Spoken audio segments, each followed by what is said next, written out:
Please like and subscribe my videos and see us.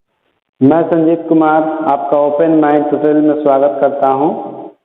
आज हम लोग पढ़ेंगे 11th क्लास के फिजिक्स का लेसन मॉल। चैप्टर का नाम है भौतिक जगत, जिसको हम लोग फिजिकल वर्ल्ड बोलते हैं। इसमें खास हम लोग कुछ ज़्यादा नहीं पढ़ेंगे, लेकिन जो भी है थोड़ा सा इसके बारे में हम लोग पढ़ लेते हैं कि इसमें क्या क्या दिया हुआ और क्या हमको अध्ययन करना है। ऐसे इस चैप्टर में मुख्य रूप से वैज्ञानिक खोज और नियमों और सिद्धांतों के बारे में बताया गया है और कौन सा खोज किस वैज्ञानिक ने किया है उन सभी का वर्णन है। लेकिन ये सारे हम लोग 2 साल में यानी कि 11th 12th में धीरे धीरे करके अध्ययन कर लेंगे। इसलिए इसमें हम लोग मुख्य कुछ बातों को जानेंगे, बाकी सभी बातों को छोड़ देंगे, क्योंकि वैसे भी हम लोग 2 साल में धीरे धीरे उसको करके क्या कर लेंगे, पढ़ लेंगे। तो चलिए, पहला चैप्टर आपका है भौतिक जगत, जिसको हम फिजिकल वर्ल्ड के नाम से जानते हैं। तो इसमें सबसे पहला पॉइंट है आपका कि प्रकृति के मौलिक बल। प्रकृति के मौलिक बल, बेसिक फोर्सेस इन नेचर, कि प्रकृति में मौलिक बल कौन कौन है। मतलब कि 4 बल होते हैं प्रकृति में मौलिक बल, और वही जो है उन्हीं से सभी बलों की उत्पत्ति होती है। तो प्रकृति में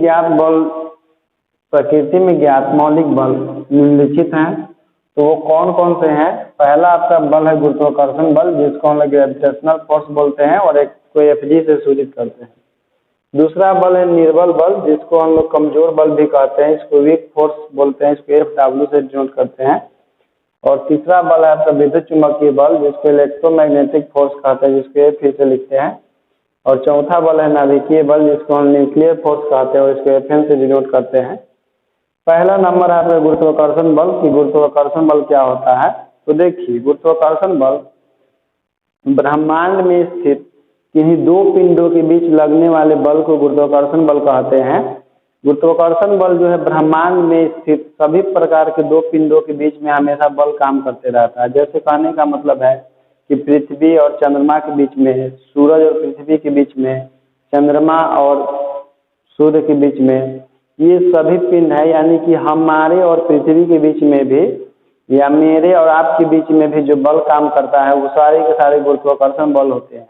गुरुत्वाकर्षण बल के बारे में सबसे पहले न्यूटन ने बताया था और एक नियम दिया था, जिसे हम लोग गुरुत्वाकर्षण के नियम से जानते हैं। तो चलिए, आज हम लोग सबसे पहले पढ़ते हैं गुरुत्वाकर्षण बल के बारे में। तो पहला पॉइंट लिख करके आप डैश दे दीजिएगा, गुरुत्वाकर्षण बल। लिखिए, ब्रह्मांड में स्थित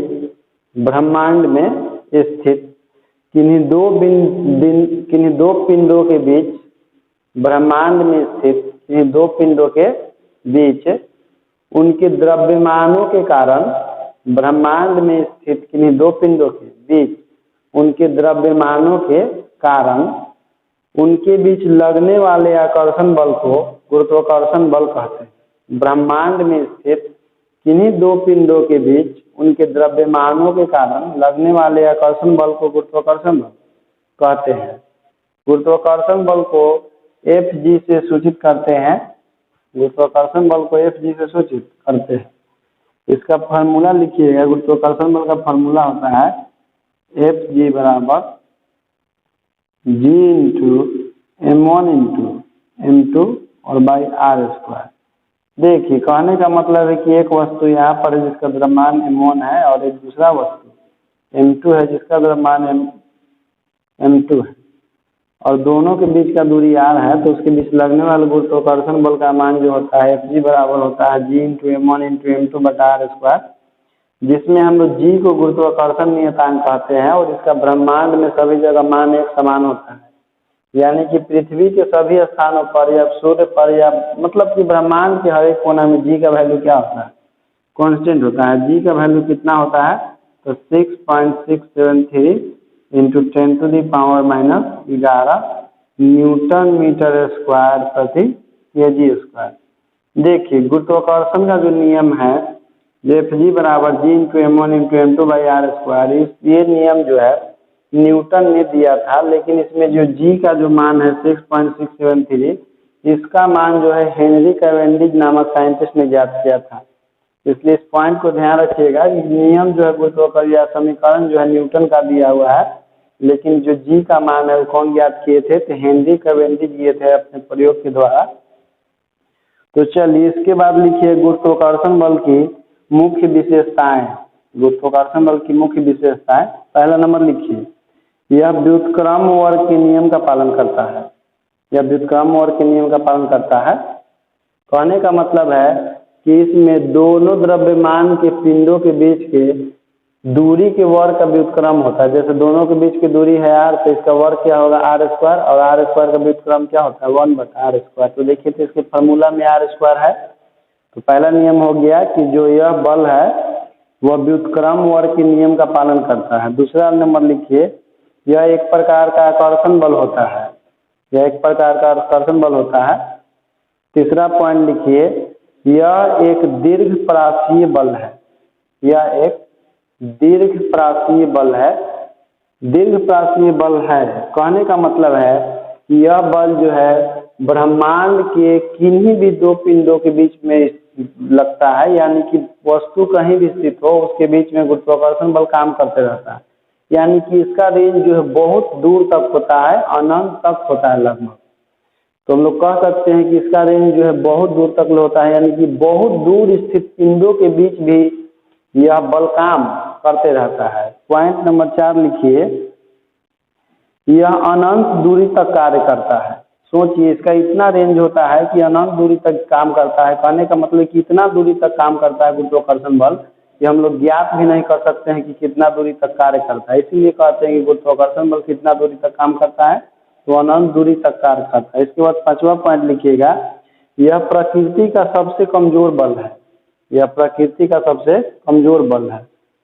6ठा नंबर लिखिएगा, यह एक केंद्रीय बल है। यह एक केंद्रीय बल है। अब देखिए केंद्रीय बल क्या होता है, जैसे मान लीजिए कि यह कोई वस्तु है जिसका द्रव्यमान m1 होगा और यह कोई वस्तु है जिसका द्रव्यमान m2 होगा। तो जब किन्हीं दो पिंडों के बीच में बल लगता है और वह बल जो है इन दोनों पिंडों के केंद्रों को मिलाने वाली रेखा के अनुदिश काम करता है। यह बल जो है दोनों पिंडों को मिलाने वाली रेखा के केंद्रों के अनुदिश काम करती है। तो उसी बल को हम लोग कहते हैं केंद्रीय बल। तो केंद्रीय बल क्या होता है कि वह ऐसा बल जो दो पिंडों को मिलाने वाली रेखा के केंद्रों के अनुदिश काम करता है, उसे केंद्रीय बल कहते हैं। तो इसके बाद अगला पॉइंट इसका लिखिएगा कि यह एक संरक्षी बल है। यह एक संरक्षी बल है। कहने का मतलब है कि गुरुत्वाकर्षण बल जो है प्रकृति में संरक्षित होता है, इसका नाश नहीं होता है। ऐसे संरक्षी बल का डिफिनेशन एक और होता है, लेकिन उसको हम बाद में पढ़ाएंगे। ये बस थोड़ा सा इसके बारे में जानकारी है, तो लिखने की यह एक संरक्षी बल है। चलिए इसके बाद लिखिएगा फोर्स नंबर 2, जो कि आपका क्या है, निर्बल बल या कमजोर बल। तो निर्बल बल क्या होता है, देखिए हम लोग जानते हैं कि परमाणु के नाभिक में प्रोटॉन और न्यूट्रॉन होते हैं। परमाणु के नाभिक में प्रोटॉन और न्यूट्रॉन होते हैं।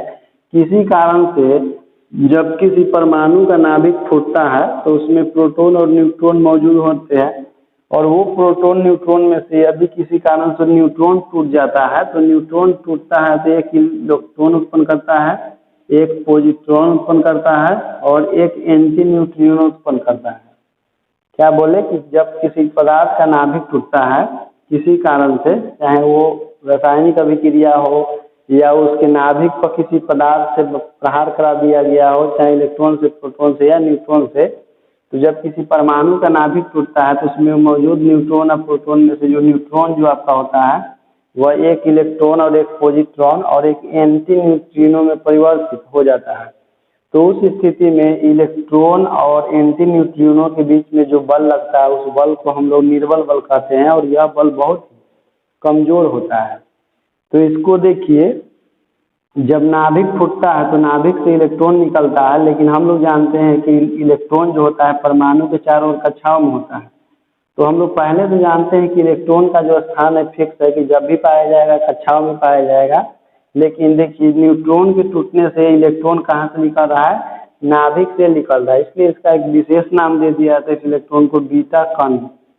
बीटा कण यानी कि बीटा कण जो है इलेक्ट्रॉन ही होता है, लेकिन इसकी उत्पत्ति का स्थान क्या होता है, नाभिक होता है। इसी कारण से इसको इलेक्ट्रॉन ना कहकर हम लोग क्या कहते हैं, बीटा कण बोलते हैं। तो निर्बल बल के बारे में लिखिए, यह बल कुछ निश्चित रेडियो एक्टिव क्षय प्रक्रमों जैसे बीटा क्षय में उत्पन्न होते हैं। बीटा क्षय में इलेक्ट्रॉन एवं एंटी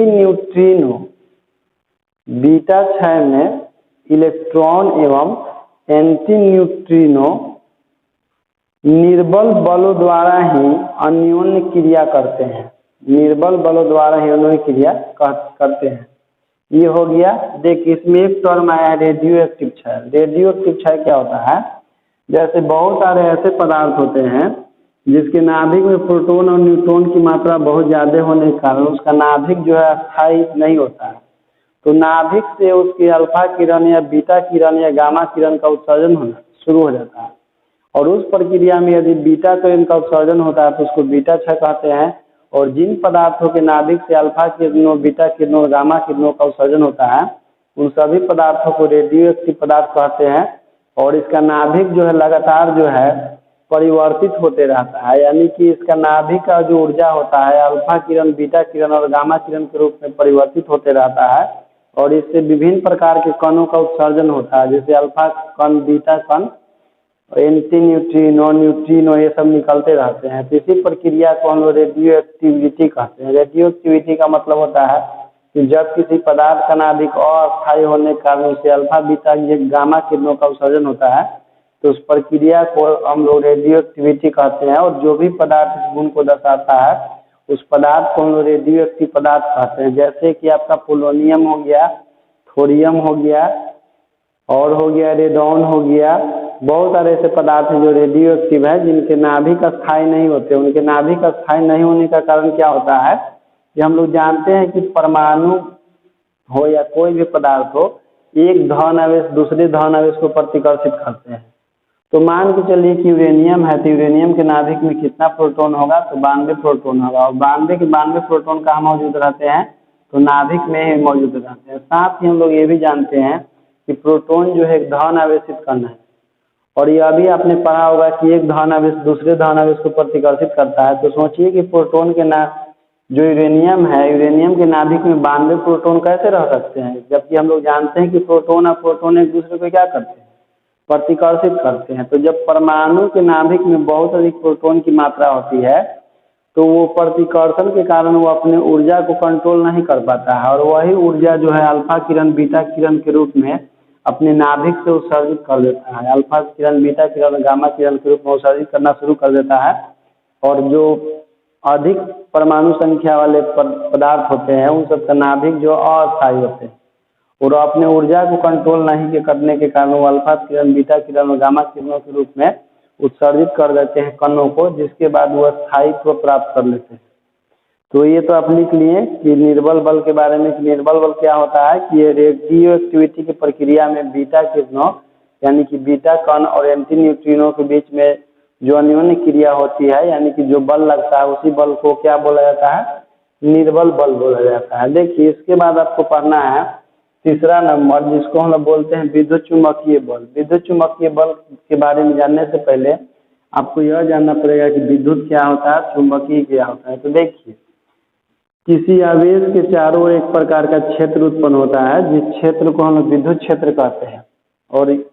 और विद्युत क्षेत्र में ही किसी दूसरे आवेश को हम लोग लाते हैं तो विद्युत क्षेत्र के कारण ही कोई आवेश प्रतिकर्षित होता है या आकर्षित होता है। तो किसी आवेश के चारों ओर दूसरा आवेश को लाते हैं तो वो आवेश आकर्षित या प्रतिकर्षित होता है विद्युत क्षेत्र के कारण। दूसरा पॉइंट है आपका चुंबकीय क्षेत्र। चुंबकीय क्षेत्र क्या होता है कि जब हम लोग किसी चुंबक के नजदीक में किसी दूसरे चुंबक को ले जाते हैं तो वो चुंबक भी दूसरे चुंबक से आकर्षित होता है या प्रतिकर्षित होता है। तो उस चुंबक के चारों ओर होता है चुंबकीय क्षेत्र। चुंबक के चारों ओर चुंबकीय क्षेत्र होता है। तो चुंबक के बीच लगने वाला बल को हम लोग चुंबकीय बल कहते हैं और आवेशों के बीच लगने वाला बल को विद्युत बल कहते हैं।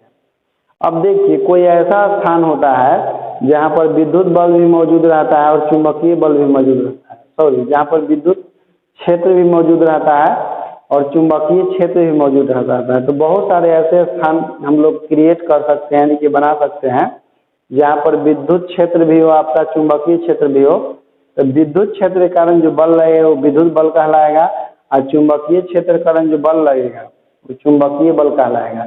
और ये ऐसा स्थान जहाँ पर विद्युत क्षेत्र भी और चुंबकीय क्षेत्र हो, और वहाँ पर हम लोग किसी आवेश को ले जाते हैं, चाहे स्थिर आवेश हो चाहे गतिशील आवेश हो, और उस जब स्थिर आवेश या गतिशील आवेश को किसी ऐसे स्थान पर हम ले जाते हैं जहाँ पर विद्युत क्षेत्र भी मौजूद हो और चुंबकीय क्षेत्र भी मौजूद हो, तो उस पर एक साथ दो बल काम करते हैं, विद्युत बल भी काम करते हैं और चुंबकीय बल भी काम करते हैं। तो उसी बल को हम लोग कहते हैं विद्युत चुंबकीय बल। तो विद्युत चुंबकीय क्षेत्र कहाँ हो सकता है? तो जहाँ पर विद्युत क्षेत्र और चुंबकीय क्षेत्रों का समायोजन होता है, जिस पॉइंट पर या जिस स्थान पर विद्युत क्षेत्र का और चुंबकीय क्षेत्र का समायोजन होता है, यानी कि कॉम्बिनेशन होता है, उस स्थान पर विद्युत क्षेत्र भी मौजूद होते हैं और चुंबकीय क्षेत्र भी मौजूद होते हैं। और उस स्थान पर किसी आवेश को ले जाने पर उस पर जो बल काम करता है, उस बल को हम लोग कहते हैं विद्युत चुंबकीय बल। कारण है कि विद्युत क्षेत्र के कारण भी बल लगता है, और विद्युत क्षेत्र के कारण तो बल लगता ही है, साथ में चुंबकीय क्षेत्र का भी बल लगता है। तो विद्युत चुंबकीय बल समझ गए होंगे कि विद्युत चुंबकीय बल क्या होता है। तो विद्युत चुंबकीय बल के बारे में लिखिए, यह है विरामावस्था अथवा गतिशील अवस्था में, या विरामावस्था अथवा गतिशील अवस्था में दो आवेशित कणों के बीच लगने वाला बल है। यह विरामावस्था अथवा गतिशील अवस्था में दो आवेशित कणों के बीच लगने वाला बल है। लेकिन ध्यान रखिएगा कि यह बल केवल वहीं पर काम करता है जहाँ पर विद्युत क्षेत्र भी होता है और चुंबकीय क्षेत्र भी होता है। ठीक, तो इसके बाद लिखिएगा विद्युत चुंबकीय बल की विशेषताएं। विद्युत चुंबकीय बल की विशेषताएं, पहला नंबर लिखिए, यह व्युत्क्रमण के नियम का पालन करता है। यह व्युत्क्रमण के नियम का पालन करता है। कहने का मतलब कि जिस तरह से गुरुत्वाकर्षण बल में दोनों के बीच की दूरी का स्क्वायर था, उसी तरह से इसमें भी दोनों के बीच की दूरी के वर्ग का व्युत्क्रम होगा।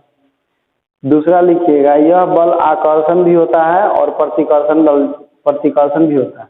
यह बल आकर्षण भी होता है और प्रतिकर्षण भी होता है। देखिए, जैसे कि हम लोग जानते हैं कि दो धनावेश एक दूसरे को प्रतिकर्षित करते हैं, लेकिन एक धनावेश एक ऋण आवेश को आकर्षित करता है। साथ में ये भी जानते हैं हम लोग कि चुंबक में नॉर्थ को प्रतिकर्षित करता है और साउथ नॉर्थ को आकर्षित करता है। इसी कारण से बोला जा रहा है कि जो विद्युत चुंबकीय बल होता है वो आकर्षण बल भी हो सकता है और प्रतिकर्षण बल भी हो सकता है। इसके बाद पॉइंट नंबर 3 लिखिएगा, यह एक दीर्घप्रासीय बल है। यह एक दीर्घप्रासीय बल है। कहने का मतलब कि यह बल जो है बहुत अधिक दूरी तक काम करता है। वो अलग बात है कि दूरी बढ़ने के साथ साथ बल का मान कम होते जाता है, लेकिन यह बल जो है बहुत दूर तक काम करता है। इसके बाद पॉइंट नंबर 4 लिखिएगा, यह बल गुरुत्वाकर्षण बल तथा निर्बल बल दोनों से ही अधिक प्रबल होता है। यह बल गुरुत्वाकर्षण बल तथा निर्बल बल दोनों से ही अधिक प्रबल होता है। कहने का मतलब है कि जो आपका विद्युत चुंबकीय बल है वो गुरुत्वाकर्षण बल से भी मजबूत होता है और निर्बल बल से भी मजबूत होता है। इसके बाद अगला पॉइंट लिखिएगा, यह एक केंद्रीय बल है। यह एक केंद्रीय बल है। केंद्रीय बल के बारे में जस्ट पीछे बताया है कि केंद्रीय बल क्या होता है, कि वह ऐसा बल जो दो प्रकार के वस्तुओं को मिलाने वाली रेखा के केंद्रों के अनुदिश लगता है। दो प्रकार के वस्तुओं को केंद्रों को मिलाने वाली रेखा के अनुदिश काम करता है, उसी बल को हम लोग केंद्रीय बल कहते हैं। इसके बाद 6 नंबर लिखिएगा कि यह एक संरक्षी बल है। यह एक संरक्षी बल है। तो इस वीडियो में इतना ही। इसके बाद हम लोग अगला वीडियो में मिलेंगे।